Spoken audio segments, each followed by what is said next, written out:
कहते हैं, बेईमानी का पैसा पेट की एक एक आंत फाड़कर निकलता है। यह कहानी एक सत्य घटना पर आधारित है। गोपनीय बनाए रखने के लिए नाम और जगह बदल दिया गया है। श्री राम शर्मा जी, जो लखनऊ के चारबाग नामक शहर में एक मेडिकल स्टोर चलाते थे। मेडिकल स्टोर अपने स्थान के कारण काफी पुराना और अच्छी स्थिति में था, लेकिन जैसे कि कहा जाता है कि धन एक व्यक्ति के दिमाग को भ्रष्ट कर देता है, और यही बात श्री राम शर्मा जी के साथ भी घटित हुई। श्री राम जी बताते हैं कि मेरा मेडिकल स्टोर बहुत अच्छी तरह से चलता था और मेरी आर्थिक स्थिति भी बहुत अच्छी थी।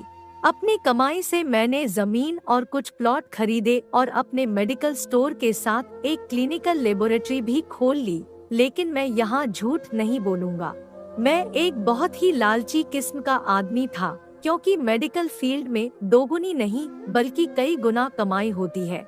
शायद ज्यादातर लोग इस बारे में नहीं जानते होंगे कि मेडिकल प्रोफेशन में 10 रुपए में आने वाली दवा आराम से 40 से 50 रुपए में बिक जाती है। लेकिन अगर कोई मुझसे कभी 2 रुपए भी कम करने को कहता तो मैं ग्राहक को मना कर देता। खैर, मैं हर किसी के बारे में बात नहीं कर रहा हूँ, सिर्फ अपनी बात कर रहा हूँ।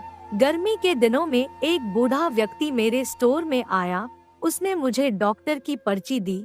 मैंने दवा पढ़ी और उसे निकाल लिया। उस दवा का बिल 560 रुपए बन गया। लेकिन बूढ़ा सोच रहा था, उसने अपनी सारी जेब खाली कर दी, लेकिन उसके पास कुल 180 रुपए थे। मैं उस समय बहुत गुस्से में था, क्योंकि मुझे काफी समय लगा उस बूढ़े व्यक्ति की दवा निकालने में, और ऊपर से उसके पास पर्याप्त पैसे भी नहीं थे। बूढ़ा दवा लेने से मना भी नहीं कर पा रहा था। शायद उसे दवा की सख्त जरूरत थी। फिर उस बूढ़े व्यक्ति ने कहा, मेरी मदद करो, मेरे पास कम पैसे हैं और मेरी पत्नी बीमार है। हमारे बच्चे भी हमें पूछते नहीं हैं। मैं अपनी पत्नी को इस तरह वृद्धावस्था में मरते हुए नहीं देख सकता। लेकिन मैंने उस समय उस बूढ़े व्यक्ति की बात नहीं सुनी और उसे दवा वापस छोड़ने के लिए कहा।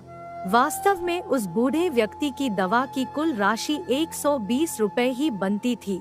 अगर मैंने उससे 150 रुपए भी ले लिए होते तो भी मुझे 30 रुपए का मुनाफा ही होता। लेकिन मेरे लालच ने उस बूढ़े लाचार व्यक्ति को भी नहीं छोड़ा। फिर मेरी दुकान पर खड़े एक दूसरे ग्राहक ने अपनी जेब से पैसे निकाले और उस बूढ़े आदमी के लिए दवा खरीदी। लेकिन इसका भी मुझ पर कोई असर नहीं हुआ।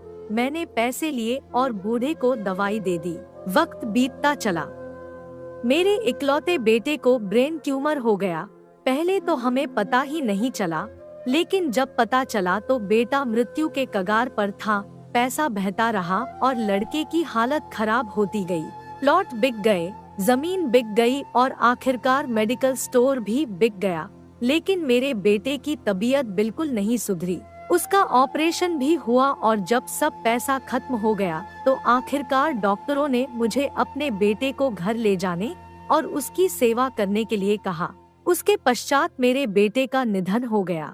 मैं जीवन भर कमाने के बाद भी उसे बचा नहीं सका। फिर मुझे भी लकवा मार गया और मुझे चोट भी लग गई।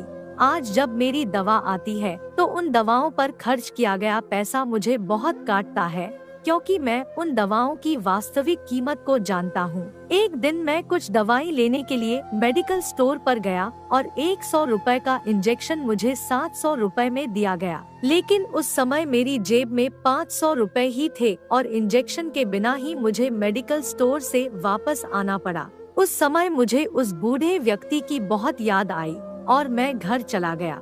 मैं लोगों से कहना चाहता हूँ कि ठीक है कि हम सभी कमाने के लिए बैठे हैं, क्योंकि हर किसी के पास एक पेट है।